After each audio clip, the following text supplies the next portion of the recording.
Alright guys, welcome back, let's get on with the show. 1. India's first Hyperloop test track is ready.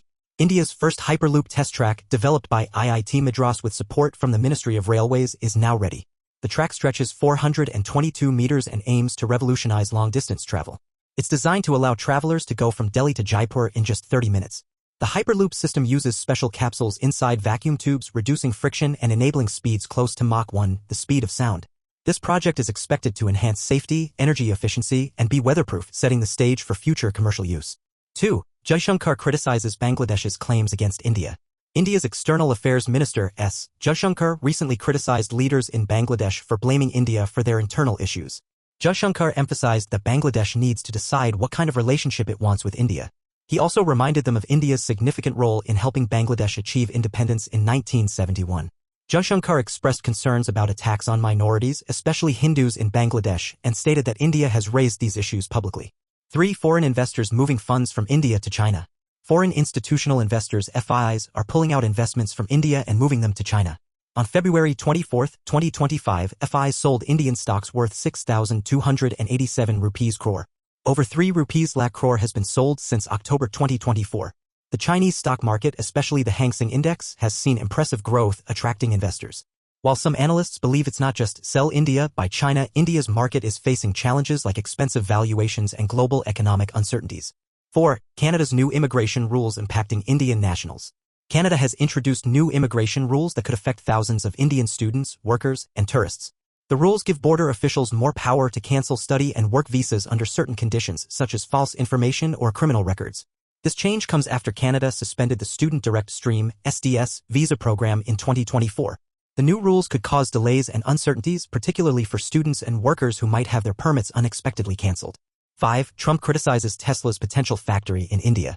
Former U.S. President Donald Trump criticized Tesla's plans to build a factory in India, calling it unfair to the U.S. Tesla, led by Elon Musk, is considering entering India after the government reduced import taxes for companies investing in manufacturing. However, Trump argues that building a factory in India to avoid high tariffs would hurt the U.S. India's high import taxes make it difficult for Tesla to sell cars, but the company plans to open showrooms in New Delhi and Mumbai soon. 6. Pakistan's PM makes bold promise to surpass India. Pakistan's Prime Minister Shehbaz Sharif made a bold statement saying that if Pakistan doesn't surpass India in economic growth, he will no longer be called Shehbaz Sharif. He pledged to work tirelessly to improve Pakistan, even swearing on his brother's life to make the country great. However, this statement drew criticism as many believed it was an unrealistic promise without substantial progress, especially after Sharif had recently called for dialogue with India. 7. India versus Pakistan cricket rivalry, losing intensity? The India versus Pakistan cricket rivalry remains one of the most passionate in sports.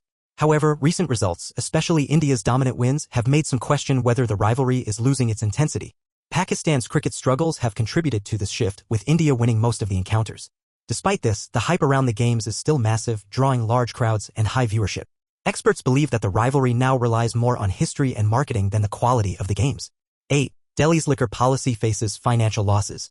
A report by the Comptroller and Auditor General (CAG) has revealed that Delhi's liquor policy caused a loss of 2,002.68 rupees crore to the city's government. The policy, introduced in 2021 but cancelled in 2022, included issues like incomplete tenders, illegal licenses, and monopolies controlling most of the liquor market. Critics say these violations led to kickbacks and significant financial loss, with popular whiskey brands being sold more in private shops than government ones. 9. Capgemini India CEO talks ideal workweek. Capgemini India's CEO, Ashwin Yardi, recently shared his views on the ideal workweek for employees, suggesting 47.5 hours per week, or about 9 hours a day, for 5 days. He emphasized that emails should not be sent to employees over the weekend unless the issue is urgent. This approach contrasts with some industry leaders like Infosys' Narayana Murthy, who advocates for longer workweeks.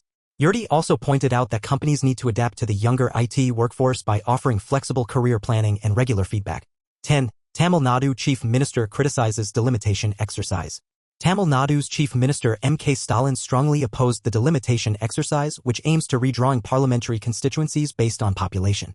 He warned that Tamil Nadu's representation in parliament could be reduced even though the state has controlled its population growth. Stalin called for an all-party meeting, stating this issue affects Tamil Nadu's rights. He also criticized the central government's push for a 3-language policy, which he sees as an attempt to impose Hindi on Tamil Nadu schools.